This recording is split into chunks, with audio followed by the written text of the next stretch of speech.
just what you've room for. Simply adopt the right approach, and you will end up with room for all you want. The more the mind takes in, the more it expands.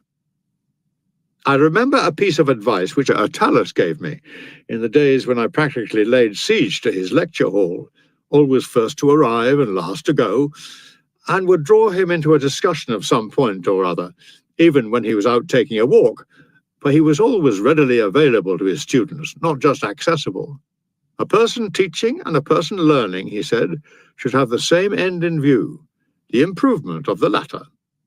A person who goes to a philosopher should carry away with him something or other of value every day. He should return home a sounder man, or at least more capable of becoming one.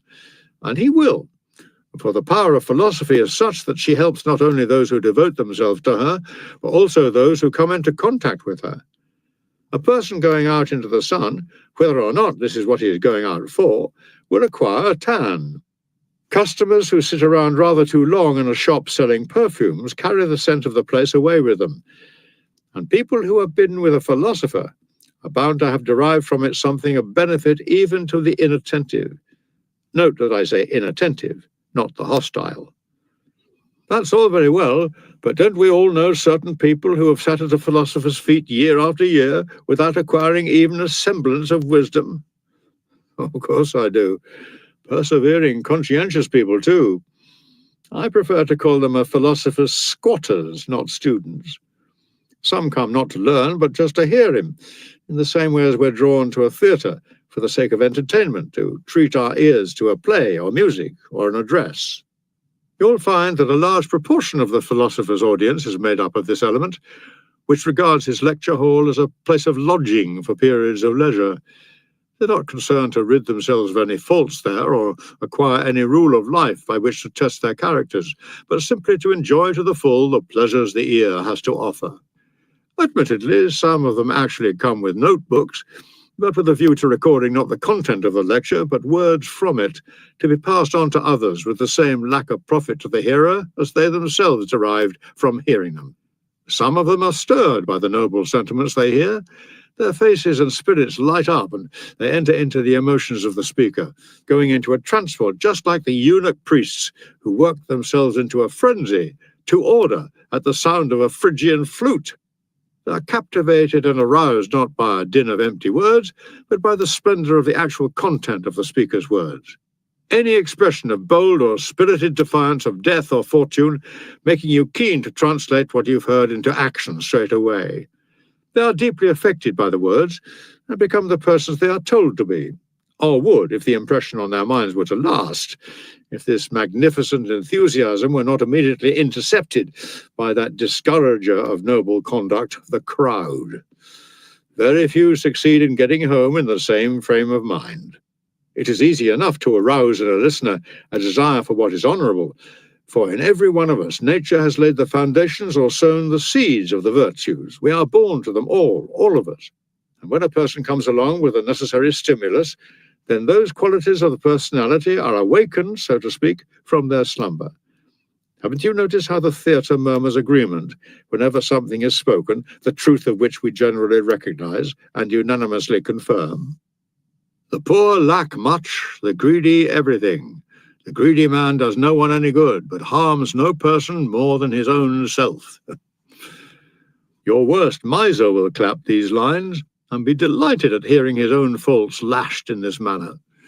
Imagine how much more likely it is that this will happen when such things are being said by a philosopher, interspersing passages of sound advice with lines of poetry calculated to deepen their hold on unenlightened minds.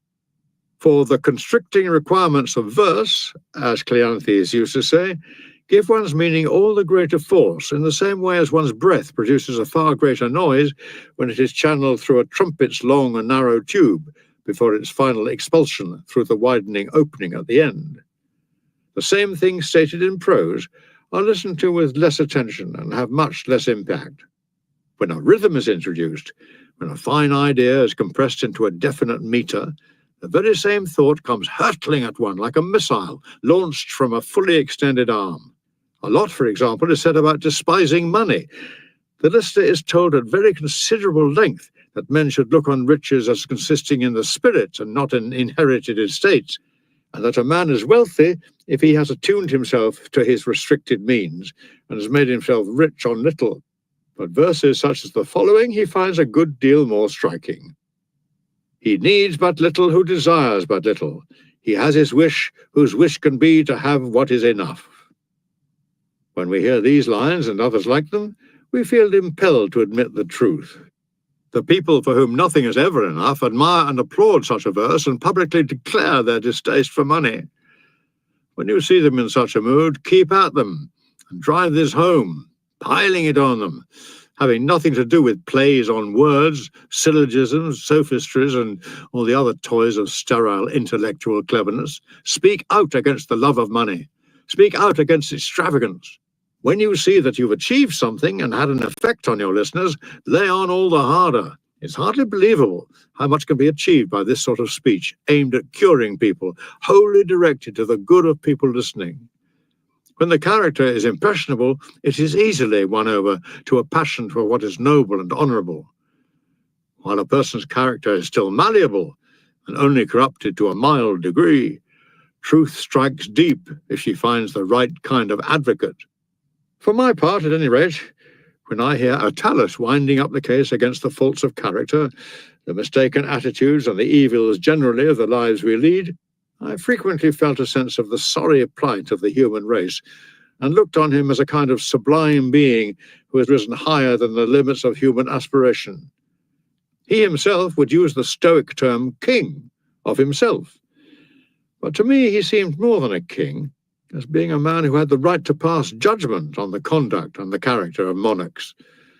And when he began extolling to us the virtues of poverty and showing us how everything which went beyond our actual needs was just so much unnecessary weight, a burden to the man who had to carry it, I often had a longing to walk out of that lecture hall a poor man. When he started exposing our pleasures and commending to us, along with moderation in our diet, physical purity and a mind equally uncontaminated not only by illicit pleasures, but by unnecessary ones as well, I would become enthusiastic about keeping the appetites for food and drink firmly in their place. With the result that some of this Lucilius has lasted with me right through life.